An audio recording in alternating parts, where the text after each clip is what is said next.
ராதே கிருஷ்ணா. ஓம் ஸ்ரீ மகாபெரிவா சரணம். நமஸ்காரம். ஓம் நமச்சிவாய. சிவராத்திரி தினமான இன்னைக்கு ஒரு பெண்மணிக்கு சிவபெருமான் அருள் புரிந்த ஒரு கதையை தான் உங்கள் எல்லாருக்கிட்டையும் ஷேர் பண்ணிக்கலான்னு இருக்கேன். சிவராத்திரி ஸ்பெஷலாக இந்த கதையை நான் சொல்லலான்னு இருக்கேன்.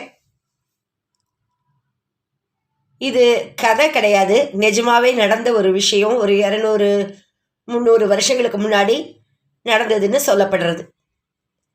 ஒரு அடியார் குடும்பம் காசிக்கு போய் அந்த ஈசன் திருவிளையாடலால் அங்கேயே தங்க நேரிடுறது. கொஞ்ச காலம் ஆன உடனே அந்த குடும்ப தலைவி இறந்து போயிடுறார். தன் ஒரே மகளை செல்லமா வளர்ப்பதோடு நிறைய தர்ம சாஸ்திரங்களையும் அப்பெண்ணுக்கு அவ அப்பா கற்றுக் கொடுக்கிறார். மகளும் வளர்ந்துட்டு வரா. மகள் வளர வளர தந்தைக்கு ஒரு கவலை, நாம ஒரு எளிய வாழ்க்கை வாழறோம், இவளுக்கு ஒரு கல்யாணம் பண்ணிட்டா நிம்மதியா இருக்கலாமேன்னு. ஆனா மகளோ பிடிவாதமா, அப்பா நான் இறைவன் ஈசன் சேவைக்கே என்னை அர்ப்பணிக்க போறேன், எனக்கு கல்யாணம் வேண்டான்னு ரொம்ப உறுதியா கூறிடுறா. அக்கம் பக்கம் இருப்பவர்களும் தெரிந்தவர்களும், அம்மா நீ பெண், தனியாக வாழ முடியாது, ஒரு ஆணை திருமணம் செஞ்சுதான் ஆகணும்னு எத்தனையோ அறிவுரைகள் சொல்றா. ஆனா காசி விஸ்வநாதர் மீது ஆணை, என்னை தொந்தரவு பண்ணாதீங்கன்னு சொல்லி ஒதுங்கிடுறா. அப்புறம் வேற வழி இல்லைங்கிறதுனால அவ அப்பா என்ன பண்ணாருன்னா, தங்கிட்ட இருக்கிற நிலப்புலன்களை எல்லாம் விற்று பொண்ணுகிட்ட சொல்றார், அம்மா ஒருவேளை நான் இறந்து போயிட்டாலும் இந்த செல்வத்தை வச்சுண்டு பிறரை நாடாமல் கையேந்தாமல் வாழ்ந்து கொள் அப்படின்னு ஏற்பாடு பண்ணி ஒரு பெரிய வீட்டையும் வாங்கி தந்துட்டு சில காலங்களில் இறந்தும் போயிடுறார். அப்பா எனக்கு நிறைய விஷயங்களை சொல்லி கொடுத்துட்டு போயிருக்கார், அவற்றையெல்லாம் செயல்படுத்தினால் என்னன்னு மகளுக்கு ஆசை. அதனால பல ஊர்கள்லேருந்து காசிக்கு வரும் பக்தர்களுக்கு இலவசமாக தன் வீட்டில் தங்கறதுக்கு இடம் கொடுக்கறதும் சாப்பாடு கொடுக்கறதும்னு இப்படி ஒரு அறப்பணியை துவங்கி இப்படி போயின்னு இருக்கு. இந்த மாதிரி ஒரு பெண் இப்படிப்பட்ட அறப்பணிகளை செய்கிறார்னு தெரிஞ்சுட்டு பல பேர் மருத்துவ உதவி கல்வி உதவி வேணும்னு கேட்க இவளும் எல்லாருக்கும் அப்படியே கொடுத்துட்டு வரா. உலகிற்கே படியளக்கும் ஈசன் சும்மா இருப்பானா? அவன் திருவுள்ளம் இந்த பெண்ணை சோதிக்க எண்ணியது.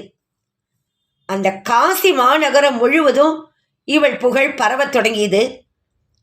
எல்லா செல்வங்களையும் தந்து தந்து ஒரு கட்டத்தில் வறுமை இவளை சூழ்ந்துண்டது.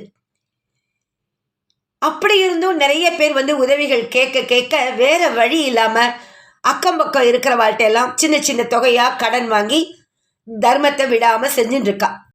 ஒரு கட்டத்துல அவர்களும் இவளுக்கு கடன் தர மறுத்துடுறா. அது மட்டும் இல்லாம முன்னாடி நாங்க கொடுத்த கடன்களை கொடுன்னு கேட்கவும் ஆரம்பிச்சுடுறா. ராத்திரி படுத்தா தூக்கம் வரல. சின்ன பெண்கிறதுனால ஒரு பயமும் அவளுக்கு வந்துடுறது.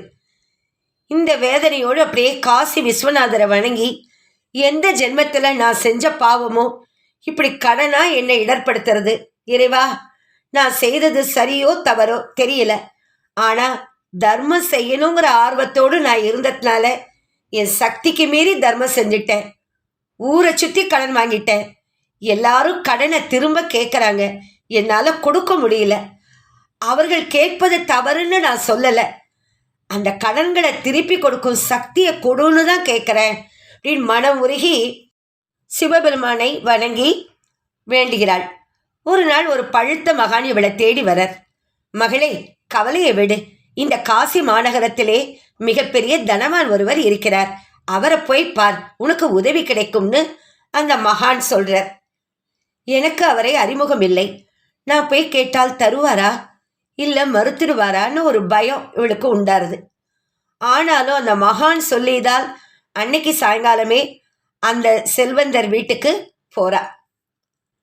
அந்த செல்வந்தர் இந்த பெண்ணை பற்றி கேள்விப்பட்டிருக்கான், ஆனால் நேரில் பார்த்ததில்லை. ஆனாலும் மிகப்பெரிய ஞான நிலையில் இருப்பவள்னு கேள்விப்பட்டதால் அவளை உள்ள அழிச்சு உட்கார வைக்கிறார். அவரை சுற்றி ஊர் பெரியவர்கள் நிறைய பேர் உட்கார்ந்துக்கிற அந்த நேரத்தில் இந்த தனவான் கேட்கிறார், பெண்ணே உனக்கு என்ன வேண்டும்? எதற்காக என்னை பார்க்க வந்திருக்கிறாய்? இவர் தயங்கி தயங்கி தனக்கு ஏற்பட்டுள்ள கடன் மற்ற பிரச்சனைகளை பற்றி சொல்லிட்டு 5 லட்சம் கடன் ஆகிவிட்டது. பலரிடம் கடன் வாங்கியதால் எல்லாரும் நெருக்கடி கொடுக்கறாங்க. எனவே நீங்க 5 லட்சம் தந்தால் காசி விஸ்வநாதர் சாட்சியாக எப்படியாவது சின்ன சின்ன வேலைகளை செஞ்சு தங்களிடம் பட்ட கடனை அடைத்து விடுவேன். நீங்களோ மிகப்பெரிய செல்வந்தர், ஒரு துறவிதான் என்னை இங்கு அனுப்பினார் அப்படின்னு தயங்கி தயங்கி சொல்றான். அந்த செல்வந்தர் யோசிக்கிறார். இவ மிகப்பெரிய புண்ணியவதின்னு தெரிகிறது. ஆனா இப்ப இவகிட்ட எதுவும் இல்லை. 5 லட்சம் கேட்கறா. சுத்தி ஊர் பெரியவர்கள் உட்காண்டிருக்காங்க. தர முடியாதுன்னு சொன்னா இவளுடைய மனசு வேதனைப்படும். நம்ம பத்தியும் ஊர் தவறா நினைக்கும். எனவே நாகரிகமா இதுல இருந்து வெளியே வரணும்னு நினைச்சுண்டு அந்த செல்வந்தர் ரொம்ப சாமர்த்தியமா பேசுறார். பெண்ணே, நான் சொல்வதை நீ தவறாக நினைக்க கூடாது. உன் தந்தை ஓரளவு செல்வத்தை உனக்கு சேர்த்து வைத்தார். நீ அந்த செல்வத்தை வைத்து நன்றாக வாழ்ந்திருக்கலாம். ஆனால் அதை விட்டுவிட்டு ஆங்காங்கே ஏரிகளை அமைப்பதும் நீர்த்தடங்களை அமைப்பதும் கல்வி சாலைகளை கட்டுவதும் ஆகிய தர்ம காரியங்களை செய்தாய், பாராட்டுகிறேன். ஆனால் உனக்கு என்று கொஞ்சம் செல்வத்தை வைத்துக் கொள்ள வேண்டாமா? சரி, உன் செல்வத்தை தர்மம் செய்தாய். ஆனால் எந்த தைரியத்தில் கடன் வாங்கி தர்மம் செய்தாய்? கடன் வாங்கும் முன் என்னை கேட்டாயா? சரி, நீ செய்ததெல்லாம் நியாயம் என்றாலும் இப்படி தர்மம் செய்த நீயே நடுவீதிக்கு வந்துவிட்டாய். எப்படி உன்னால் என்னிடம் வாங்கிய கடனை திருப்பி தர முடியும்? அடுத்து நான் கடன் கொடுத்தால் அதற்கு ஈடாக ஏதாவது ஒரு பொருள் வேண்டும். அதற்கு உன்னிடம் ஏதாவது இருக்கிறதா? உன்னிடம் எதுவும் இல்லை என்று நீ சொல்கிறாய். எதை நம்பி நீ கேட்கின்ற அந்த பெரிய தொகையை நான் தர முடியும்? அடமானம் வைக்க உன்னிடம் என்ன இருக்கிறது அப்படின்னு இந்த செல்வந்தர் கேட்கிறார். இந்த பெண் அப்படியே இந்த சிவபெருமானை நினைச்சுட்டே, ஐயா, நீங்கள் சொல்றது உண்மைதான். ஏதோ ஒரு ஆர்வத்தில் செஞ்சுட்டேன். அடமானம் வைக்க என்கிட்ட எதுவும் இல்லை. உங்கள்கிட்ட கோடி கோடியா செல்வம் இருக்குன்னு ஊர் மக்கள் சொல்றாங்க. அதில் ஒரு சிறு பகுதியைத்தான் கேட்குறேன். காசி விஸ்வநாதர் மீது ஆணை, எப்படியாவது சிறுக சிறுக கடனை அடைத்து விடுகிறேன், உதவி செய்யுங்கள்னு கேட்குறா. மன்னித்து விடு பெண்ணே, அடமானம் இல்லாமல் நான் எதுவும் தருவதற்கில்லை அப்படின்னு அவர் சொன்ன உடனே அந்த பெண் கொஞ்சம் யோசிச்சுட்டு, ஐயா, உங்களுக்கே தெரியும், உங்க வாயாலேயே நீங்க ஒப்புக்கொண்டிருக்கீங்க நானும் என் தந்தையும் அங்கங்க பல்வேறு அறச்செயல்கள் செய்திருக்கிறோம் என்று. தங்களின் மாளிகை முன்பு இருக்கக்கூடிய ஊர் பொதுக்குளம் கூட அடியேன் கட்டியதுதான். இந்த நீரை தினமும் ஆயிரக்கணக்கான மனிதர்கள் பயன்படுத்துகிறார்கள். ஏன், விலங்குகளும் இந்த நீரை பருகுகின்றன. இவையெல்லாம் புண்ணியம் என்று நீங்கள் அறிவீர்கள் அல்லவா?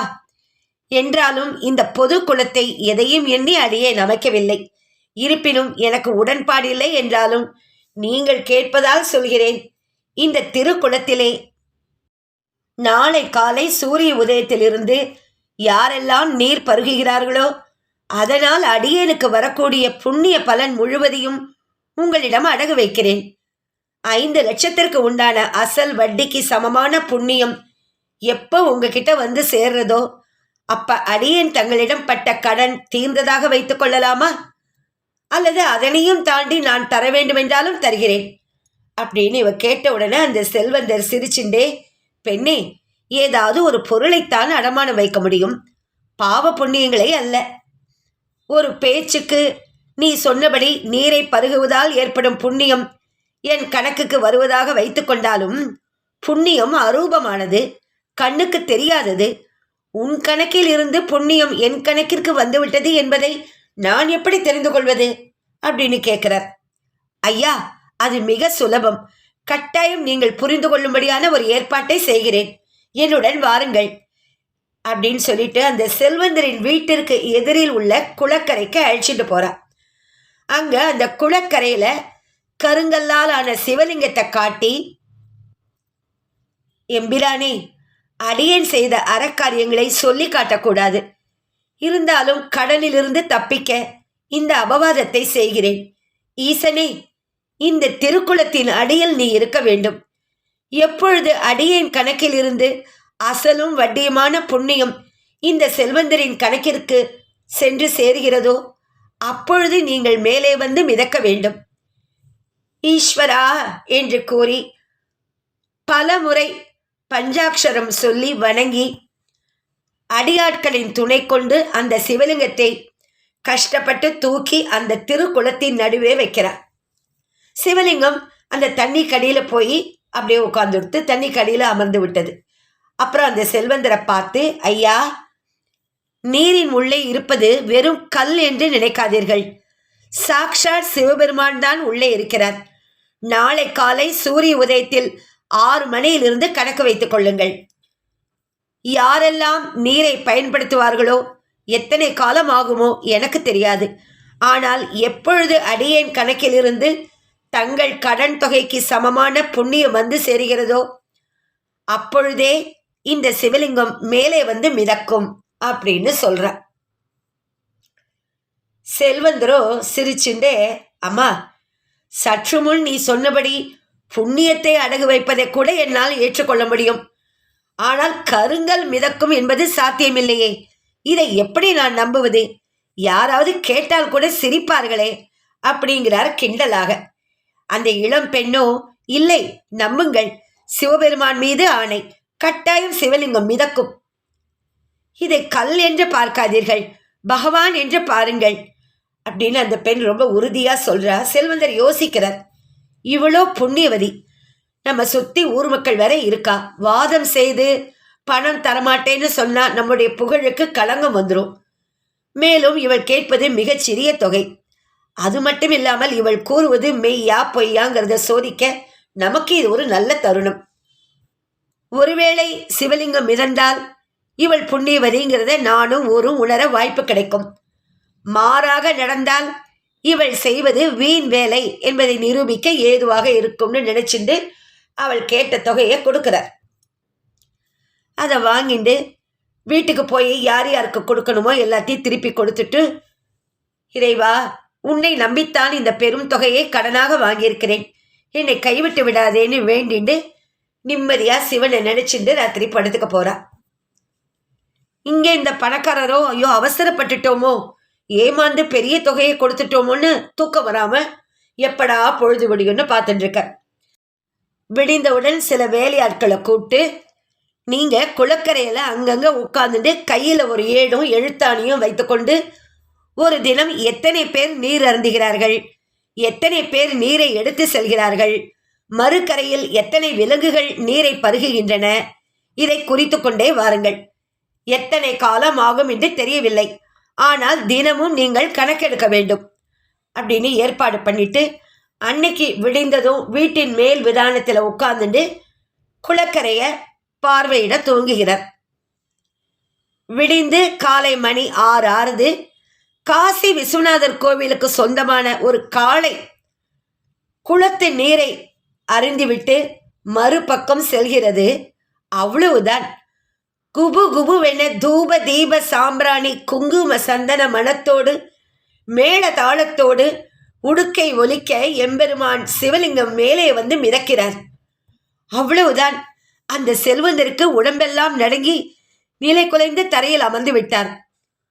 ஒரு மாடு நீர் அருந்திய புண்ணியமே 5 லட்சத்திற்கு சமம் என்றால் அந்த புண்ணியவதி செய்த அறப்பணிகளுக்கு முன்னால் என் செல்வம் அத்தனையும் வீண் அப்படின்னு புரிஞ்சுண்டு, என் கண்களை திறந்து விட்டாய் மகளே, செல்வம்தான் நிலையானது என்று இருந்தேன், அப்படி இல்லை என்பதை பரிபூர்ணமாக உணர்ந்து கொண்டேன். எம்பிரான் மிதக்கிறார், எல்லாரும் வந்து பாருங்கள் அப்படின்னு சொல்லி ஊரே வந்து பார்த்தது அந்த காட்சியை. அதற்கு பிறகு தன் செல்வம் முழுவதையும் அந்த பெண்ணிடம் கொடுத்து அந்த பெண்ணை தன் பெண்ணாக தத்து எடுத்துக்கொண்டு தானும் கடைசி வரை தர்மம் செய்து வாழ்ந்தார். இது 300-400 ஆண்டுகளுக்கு முன்னால் நடந்த உண்மை சம்பவம். தர்மங்களை செய்கிறோம், ஆனாலும் நம் வாழ்க்கை சிறக்கவில்லையே. ஒருவேளை நாம் முட்டாள்தனமாக வாழ்கிறோமோ? மற்றவர்களெல்லாம் சாமர்த்தியமாக வாழ்கிறார்களோ? நாமும் அது போல் வாழவில்லையே, செல்வத்தை சேர்த்து வைக்கவில்லையே அப்படிங்கிற நினைப்பு வரும்போதெல்லாம் இந்த ஒரு சம்பவத்தை நாம நினைச்சிருந்தோம்னா மனசுக்கு கட்டாயம் உற்சாகம் கிடைக்கும். அதனால இதை கதைன்னு நம்ம பார்க்காம அந்த தர்மத்தின் பாதையை நாம உணரணும். அதே சமயத்துல அந்த ஈசனை நாம நம்பினோன்னா நம்மளை கைவிட மாட்டார் சிவபெருமான். ராதே கிருஷ்ணா. ஓம் ஸ்ரீ மகாபெரிவா சரணம். ஓம் நமச்சிவாய. நமஸ்காரம்.